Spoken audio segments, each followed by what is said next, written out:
I hear that junk from some of the most biggest people with some of the biggest platforms that have millions of followers on Instagram. And this is why y'all got to stop following celebrities. Haven't y'all ran into this trap by listening to J. Cole when he told y'all, and J. Cole was a phenomenal rapper, but I told y'all last week when J. Cole said, you know what I'm saying, I want to love like Will and Jada, that real love, it wasn't no love in it. It wasn't no love in it. And you have people and you keep following and worshiping these people and they can't give you nothing. They can't give you no advice. They can't even get themselves, they can't think themselves out of a wet paper bag, but they will give you advice on why you should then put yourself under the guillotine and then hope that you don't get your head chopped off. It's a possibility that they don't hit the rope and then your head come off. But it's a stronger possibility that it will happen, because if you put your head under the guillotine, that's exactly what it's there for, to get your head chopped off. And this leads me specifically into the subject that we're talking about on the live stream today, right? And the subject that we're talking about on the live stream today is our relationship with sex. There is no other reason, and I know you want to talk about love, you a lie. You a lie. I'm going to be reading that super chat shortly. Thank you, Cashmere, for the 100 ball. You a lie, and ain't nobody ever told you that you was a lie, but I'm going to be the first to do so today. Let's talk about our relationship with sex, because there's no other reason for you then to put yourself in the purview of a woman that you would normally never even pay attention to, other than the fact that you desperate, you horny, you couldn't think straight, and so you made yourself available to something that wasn't for you in the first place. Most men lose their kingship because they have no level of dick discipline, and that is a fact. There is no faster way to get a man set up than through a woman. You know why?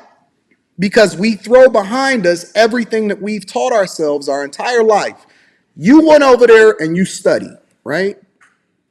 And think about this for a minute, because there's men getting out of jail every single day for being accused of something that they never did in the first place.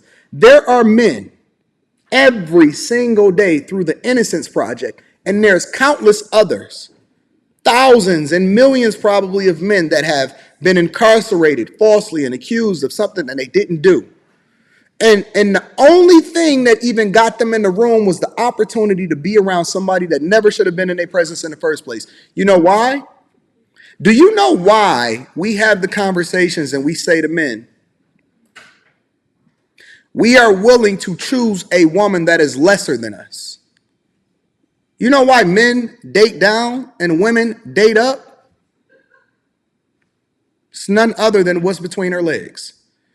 Everything that she does is based off of the proposition or the probability of you then getting what's in between her. If you seen a woman and she from the outset told you that you never gonna be able to bust her down, A, you would look at her differently, and then B, it's a 99% chance that you would never deal with her. If a woman led and you honestly in your heart knew that you never, I ain't talking about whether you would execute or not. I ain't telling you whether or not you had the opportunity and you choose to do otherwise.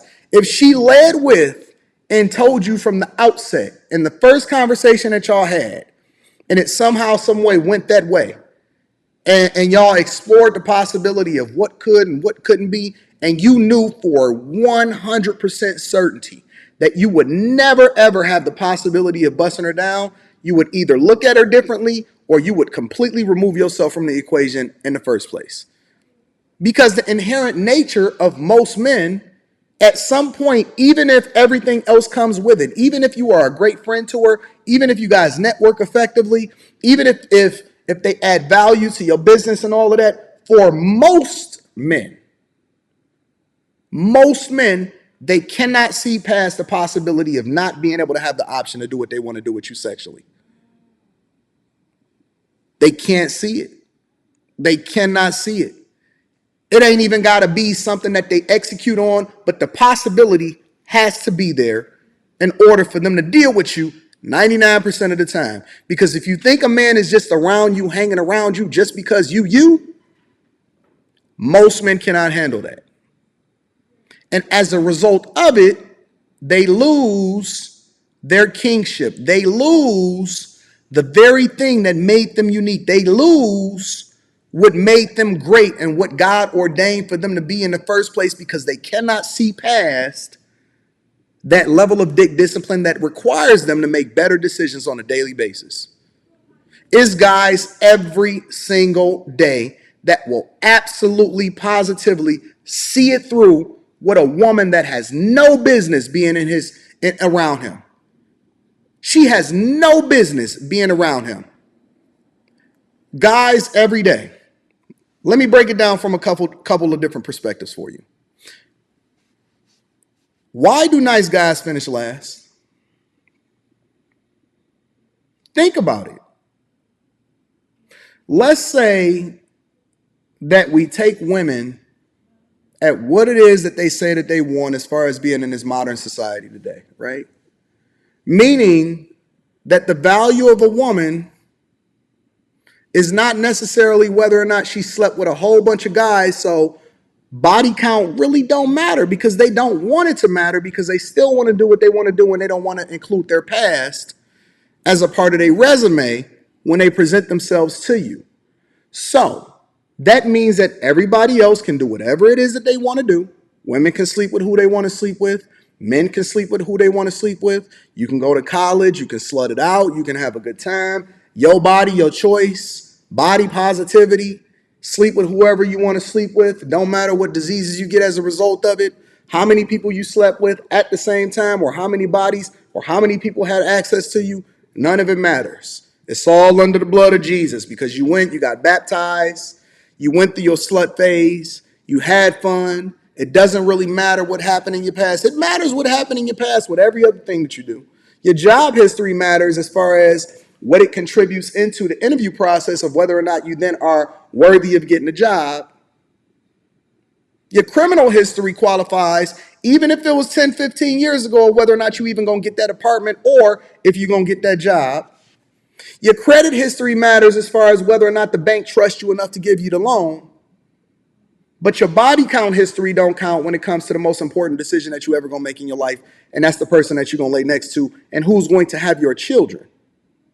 And so when you see people that say body count don't matter, all you're effectively telling them is your criminal history don't matter, your credit history don't matter, your professional history don't matter, whether you a snitch don't matter, right? Whether or not you are what you say you are when it comes to the things that you're preaching on these content creation platforms don't matter.